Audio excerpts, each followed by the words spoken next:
ओम नमः शिवाय। Welcome back to Astronex. आज हम बात करेंगे फिर से कुछ ज्योतिषीय सूत्र के बारे में जो आपको बीटीआर करने में मदद करेगा। यानी कि जब भी हम कोई कुंडली देखते हैं और कुछ स्नैपशॉट प्रेडिक्शन दे देते हैं तो सामने वाला भी समझ जाता है किसको आता है। तो कुछ सूत्र से ही हम आपको वो बताएंगे कि कैसे आप स्नैपशॉट प्रेडिक्शन दे सकते हैं या सामने वाले को चौकित कर सकते हैं अपने प्रेडिक्शन से। तो कुछ छोटे छोटे सूत्र हैं जिसको देख के आप सामने वाले को उस सूत्र के द्वारा बता सकते हैं कि आपके साथ ऐसा ऐसा हो रहा होगा। तो पहला सूत्र है कि शुक्र जब भी 11th हाउस में हो, तो शुक्र 11th हाउस में जिसका भी होता है उस जातक को स्किन प्रॉब्लम की समस्या आती है और साथ ही साथ सेक्सुअल डिजीज भी रहती है ऐसे जातक को। और ये जो भी जातक होता है शुक्र 11th वाला, ये कोई ना कोई सेक्सुअल पावर का दवा खाता है,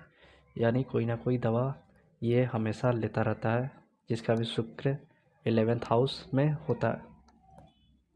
सेकंड सूत्र है कि सूर्य जब भी 7th हाउस में हो तो ऐसे जातक को बोला गया है कि मेहमान का ख्याल रखना, यानी उनको खाना पीना खिलाने का जो शौक़ है वो सूर्य 7 वाले को ज़्यादा रहता है। यानी कि ऐसे जातक यदि नहीं भी खिलाते हैं तो वो लोग कम से कम मेहमान को खाना पीना खिलाएं, मेहमान वाजी करें, तो इनके लिए सूर्य 7 बहुत अच्छा रिजल्ट देगा। सूर्य 7 वाले या तो खिलाते हैं या फिर इनको शौक ही रहता है कि हम मेहमान बाजी करें, यानी मेहमानों को बुलाएं घर पे और खाना खिलाएं, पर वो करते नहीं हैं, कभी कभी देखा गया है। बुध सेकंड हाउस में हो, थर्ड सूत्र है कि बुध जब भी सेकंड हाउस में होता है तो ऐसा इंसान बहुत प्यार से बोलने वाला, मीठी वाणी होती है, यानी हाँ जी करके बात करने वाले, बहुत ही मीठी वाणी प्यार से मतलब आपको समझाने वाले ऐसे लोग होते हैं जिनका भी बुध सेकंड हाउस में होता है। सूर्य जब भी सेकंड हाउस में हो, सन यदि सेकंड हाउस में होता है तो ऐसे लोग गुड मैनेजमेंट यानी बहुत अच्छा मैनेजमेंट करने वाले होते हैं, यानी मैनेजर पोस्ट पे ऐसे लोग जा सकते हैं जिनका भी सूर्य सेकंड हाउस में होता है। यानी ये लोग भी बहुत अच्छे से पोला के रखने वाले इंसान होते हैं और बहुत अच्छे से बात करने वाले होते हैं। पांचवा सूत्र है कि सूर्य जब भी 8वें हाउस में हो,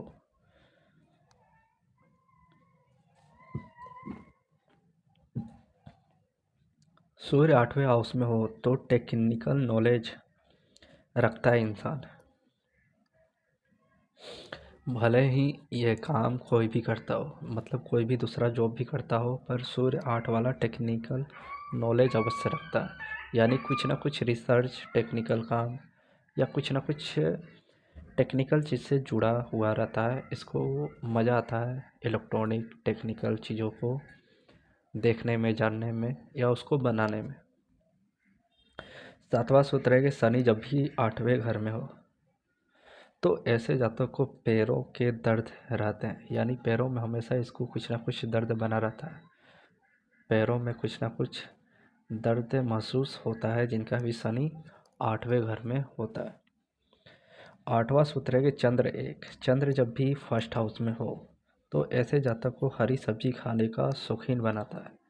और कभी कभी देखा गया है कि ये लोग कच्ची सब्जी यानी हरी कच्ची सब्जी को उठा के डायरेक्ट खा लेते हैं, यानी हरी सब्जी पका के खाने का भी शौक़ है और डायरेक्ट हरी सब्जी को भी खाने का, यानी हरी चीज़ को खाने का, जैसे कि खीरा या ककड़ी हो गया। 9th सूत्र है कि चंद्र जब भी 9th हाउस में होता है, ऐसे में बोला गया है कि इनको गिफ्ट लेना या दहेज में पैसा या दहेज ही लेना ये अच्छा नहीं है जिनका भी चंद्र 9th हाउस में हो। तो चंद्र 9 वाले को दहेज नहीं लेना चाहिए, गिफ्ट नहीं लेना चाहिए। चंद्र 9 वाले जिसका भी चंद्र 9th हाउस में हो तो उसके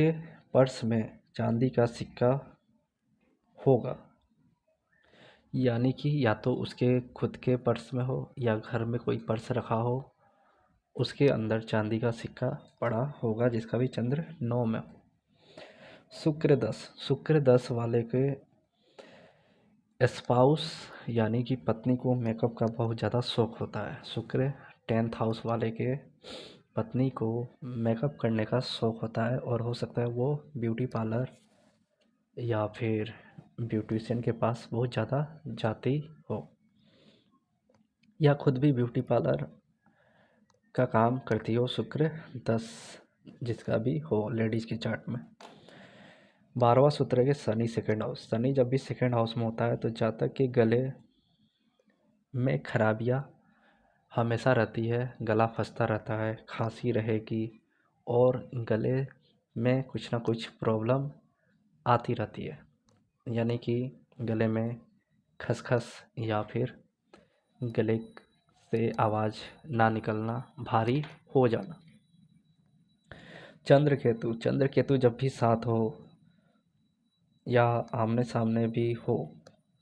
तो ऐसे में देखा गया है कि जातक तनाव में रहता है, यानी जातक को तनाव बहुत ज़्यादा महसूस होता है जिसका भी चंद्र केतु साथ हो या आमने सामने हो, यानी ऐसे जातक को बहुत ज़्यादा तनाव महसूस होता है जिनका भी चंद्र केतु एक साथ होता है। बुध और मंगल जब भी साथ हो तो ऐसे जातक के किचन के पास सीढ़ी होती है, यानी सीढ़ी के ठीक नीचे किचन हो या किचन के पास से सीढ़ी गुजरती हो तो बुध मंगल वाले के किचन के पास से सीढ़ी जाती है जिसका भी बुध मंगल का योग हो। 15वां सूत्र है कि जुपिटर जब भी 4th हाउस में हो या जुपिटर या सन एक साथ हो तो ऐसा जातक अपने ही घर का पूर्वज होता है, यानी वो इंसान अपने घर में दोबारा रिटर्न आया है जिसका भी जुपिटर और सन का कॉम्बो हो या जुपिटर 4th हाउस में होता है तो ऐसे इंसान अपने घर में दोबारा फिर से जन्म लेकर आते हैं और वो उसी घर के पूर्वज होते हैं, यानी वो अपने ही घर में दोबारा रिटर्न आते हैं। चंद्र राहु 16वां सूत्र है कि चंद्र राहु साथ हो तो दादा ने प्लेस चेंज किया होगा, क्योंकि चंद्र यात्रा है, प्लेस चेंज है और राहु दादा को दिखाता है। तो जब भी चंद्र राहु साथ हो तो ऐसे में आप प्रेडिक्ट कर सकते हैं कि आपके दादा ने प्लेस चेंज किया होगा। चंद्र केतु 17वां सूत्र है कि चंद्र केतु जब भी एक साथ हो तो नाना ने प्लेस चेंज किया होगा, क्योंकि चंद्र प्लेस चेंज है और केतु से नाना को देखा जाता है।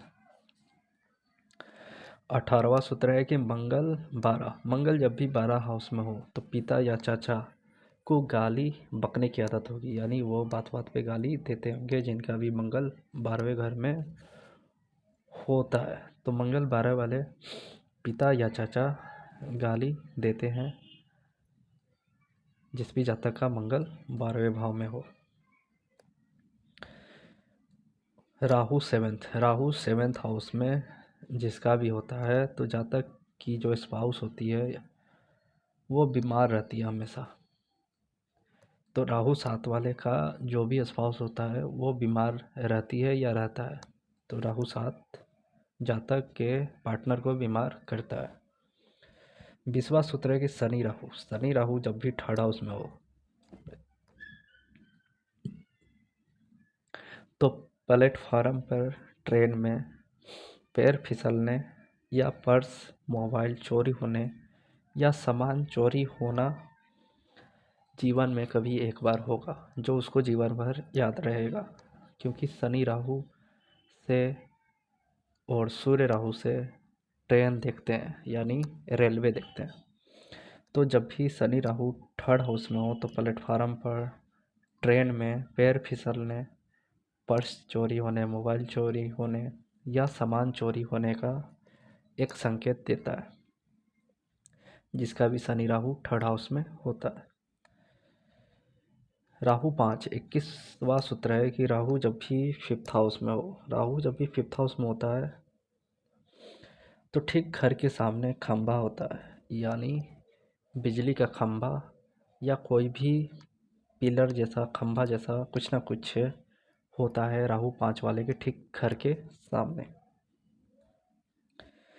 राहु 12 राहु जब भी 12th हाउस में हो तो ऐसे जातकों को दमे की परेशानी होती है, नींद की भी परेशानी होती है और दमे की भी परेशानी होती है, यानी सांस लेने में दिक्कत बनी रहती है जिसका भी राहु 12th हाउस में होता है। 23वां सूत्र है कि शनि जब भी 9th हाउस में हो तो घर में बांस कोयला रखा होता है। शनि 9th हाउस जिसका भी हो आप चेक करें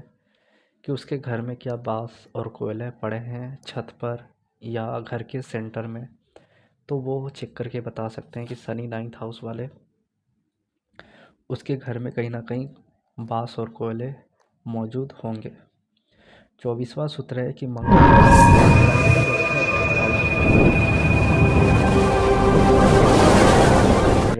ओम नमः शिवाय। Welcome back to Astronox. आज हम बात करेंगे मंगल कुछ 11 सूत्र के बारे में जो आपको पीटीआर में बहुत ज़्यादा फायदा देंगे कि वो ग्रह आखिर उस भाव का रिजल्ट दे रहा है या आगे या पीछे का रिजल्ट दे रहा है। कोई दुकान तो पहला सूत्र है हो सकता है सूर्य जब 11th हाउस में, जिसका भी मंगल 3rd हाउस 11th हाउस में सूर्य जब भी होता है तो ऐसे जातक झूठा मतलबी और लालची हो जाता है, यानी बहुत ज़्यादा झूठ भी बोलता होगा तो मतलबी होगा और लालची होगा। सूर्य अमरूद का पेड़ 11th हाउस वाला, क्योंकि सूर्य 9th हाउस, सूर्य जब भी 9th हाउस में हो तो क्रोधी स्वभाव, वहमी और घमंडी होता है। 5वें घर में जब भी जिनका भी सूर्य 9th हाउस में हो वो थोड़ा वहमी टाइप के भी हो जाते हैं, उनको वहम लगा रहता है कि मेरे साथ किसी ने कुछ कर तो नहीं दिया लगा रखा हो। 3rd सूत्र है कि सूर्य 8 में हो, सूर्य जब भी 8 में हो तो नकल करने में माहिर होता है, यानी ऐसा इंसान किसी को देख के उस चीज़ को तुरंत नकल कर लेगा, तो या तो वो बात हो या फिर वो टेक्निकल काम हो, क्योंकि सूर्य 8 में टेक्निकल काम में भी बहुत दिमाग का हो आगे ले जाता है, तो वो टेक्निकल काम को भी बहुत जल्दी नकल कर लेते हैं। उसको समझने मंगल जब भी 10वें हाउस में हो जल्दी नहीं समझ पाता किसी बात को, और सूर्य 4th हाउस में यानी ठीक सामने उसके सूर्य हो शनि तो जातक एक आंख से अंधा होगा, यानी सूर्य 4 मंगल 10 1st हाउस में होता है में जब भी हो तो ऐसे जातक की जो एक आंख है तो रेलवे स्टेशन या वो खराब होगी, यानी एक आंख से अंधा होगा, कोई ना कोई रेलवे ट्रैक यानी हुआ होता एक आंख से घर के पास से कोई ना कोई काना अंधा होगा, रेलवे का ट्रैक गया होगा। मंगल 7th हाउस, मंगल जब भी 7th हाउस में हो तो जातक रहता हो जिसका भी शनि का जो स्पाउस है वो अनबन करता रहता है, हमेशा झगड़ता रहता है, 28 किच करता है, अनबन करता रहता है, जिसका भी मंगल 7th हाउस में 5वें घर में हो तो 16 से 18 मंगल 8 मंगल जिसका भी 8वें घर में होता है वो जातक यदि किसी ऐसे स्त्री से लड़ाई करे 5वें घर में हो जो कि विधवा स्त्री है 16 से 18 और वो स्त्री इसको श्राप दे दे यानी कुछ उल्टा बोल दे तो ये बर्बाद हो जाता है। तो मंगल 8 वाले सावधान रहे और ऐसे लेकर आएंगे मैं वो विधवा स्त्री से